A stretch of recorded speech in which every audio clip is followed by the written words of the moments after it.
Bismillahirrahmanirrahim. Assalamu alaikum students. This is Umaira Bashir and you are watching Epic Words. Welcome to my class. आज हम topic discuss करेंगे DNA यानी deoxy nucleic acid. ये basically theory type topic है। इसके points मैंने बना दिए हुए हैं, उन्हीं पॉइंट्स को देखते जाएंगे और इस टॉपिक को हम समझते जाएंगे। डीऑक्सी न्यूक्लिक एसिड क्या होता है? It consist of deoxyribose sugar.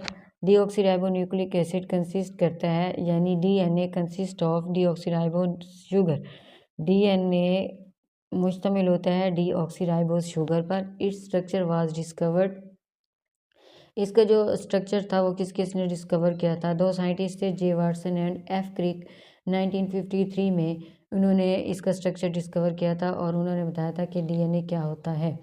It is a long double stranded molecule consisting of to chains. ये लॉन्ग डबल स्ट्रैंडेड मॉलिक्यूल होता है और दो चेन्स पर मुश्तमिल होता है। इसकी जो हर चेन है वो किस से मिलकर बनी हुई होती है? Sugar, phosphate and base. Each chain is made up of sugar, phosphate and base. Sugar and phosphate group makes the backbone of the chain. Sugar और फास्फेट ग्रुप जो हैं ये क्या बनाती हैं? चेन की बैकबोन बनाती हैं, यानी जैसे ह्यूमन बॉडी की बैकबोन होती है रीढ़ की हड्डी, तो इसी तरह डीएनए की जो बैकबोन है वो शुगर और फास्फेट ग्रुप से मिलकर बनती है। Two chains are linked through a base. दो चेन जो हैं ये दो चेन किस से मिलकर बनती हैं? बेस से मिलकर बनती हैं। ये मैंने एक छोटा सा डीएनए का स्ट्रक्चर बना के आपके सामने रखा है। इसमें ये जो है ये चीज़ ये बेस है और बेस ही इन दोनों चेन को आपस में जोड़े हुए है। और ये क्या है? शुगर और फास्फेट बैकबोन। ये चीज़ क्या है? Sugar phosphate backbone. This one is base. Two chains are linked through a base. दोनों चेन जो है ये किस से लिंक हुई होती हैं? बेस के थ्रू ही लिंक हुई होती हैं। Chain are wrapped around chains are wrapped around each other in a double helix form. ये जो दोनों चेन हैं ये अभी मैंने आपको दिखाई है, इसी तरह आपस में रैप हुई होती हैं। ये रैप हुई हुई हैं आपस में और ये क्या बना रही है? डबल हेलिक्स फॉर्म बना रही है। Each chain wrap around each other, एक दूसरे से राउंड हुई हैं in a double helix form. DNA is a permanent storage place. DNA is a permanent storage place for genetic information. DNA एक permanent storage है जेनेटिक इन्फॉर्मेशन के लिए। मतलब ये जेनेटिक इन्फॉर्मेशन देता है कि कौन सा जीन किस वक्त क्या काम कर रहा है, और ये बेसिकली ऐसे समझ लें एक मैसेंजर के तौर पे भी काम कभी कभार कर लेता है।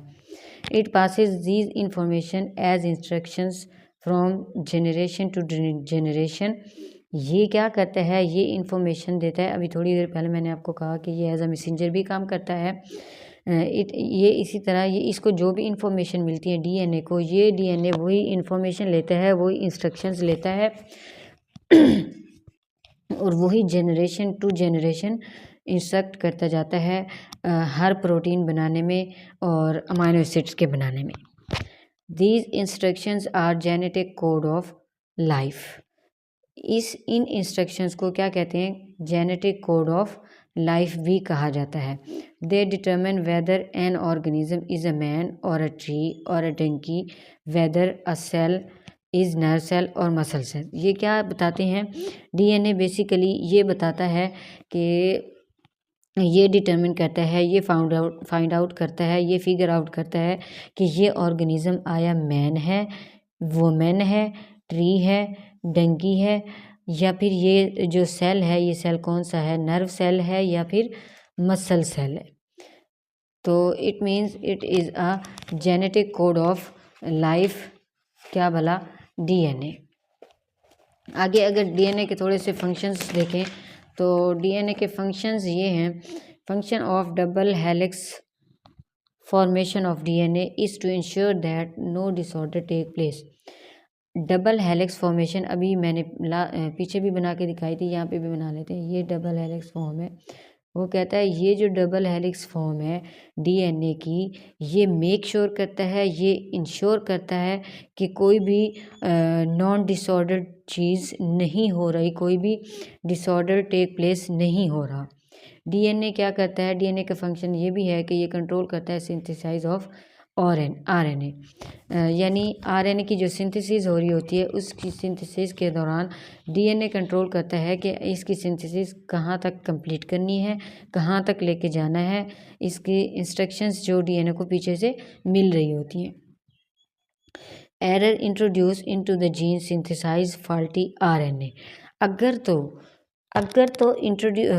कोई भी डीएनए एरर लेके आ जाए किसी भी जीन में, जब जीन सिंथेसाइज हो रहा होता है तो उस जीन्स की सिंथेसाइज के दौरान अगर कोई एरर आ जाता है तो उस एरर के आने की वजह से जो आरएनए है वो गलत हो जाता है, आरएनए गलत प्रोड्यूस हो जाता है, सही आरएनए प्रोड्यूस नहीं होता, सही आरएनए सिंथेसाइज नहीं होता। It synthesizes faulty proteins that do not function the way they are supposed to।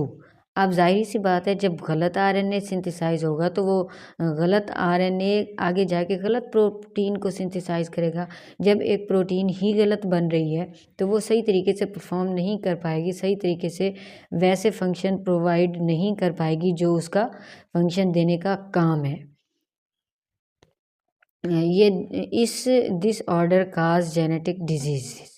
तो ये जो ऑर्डर है ये क्या करता है, जेनेटिक डिजीज़ काज करता है, यानी विरासती बीमारी पैदा करता है। लेट सपोज मैं आपको एक छोटी सी एग्जांपल दे के समझाती हूँ।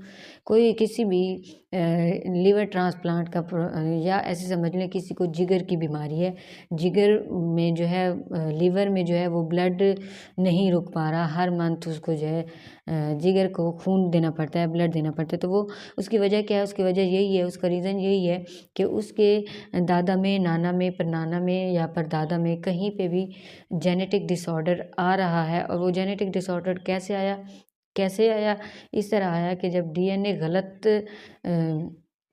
डीएनए की सिंथेसिस, डीएनए आरएनए सिंथेसाइज कर रहा होता है तो आरएनए अगर सही तरीके से सिंथेसाइज नहीं होता, वही आरएनए सही तरीके से सिंथेसाइज नहीं होगा तो वो गलत प्रोटीन प्रोवाइड करेगा, गलत प्रोटीन बनाएगा। अब वो जो फाल्टी प्रोटीन है वही फाल्टी प्रोटीन आगे क्या करेगा, जेनेटिक डिसऑर्डर क्रिएट करेगा। यही जेनेटिक डिसऑर्डर गलत क्रिएट होने की वजह से जो डिजीज़ काज होती है उस डिजीज़ को क्या कहते हैं, genetic disease. It's all about DNA, deoxy ribo nucleic acid.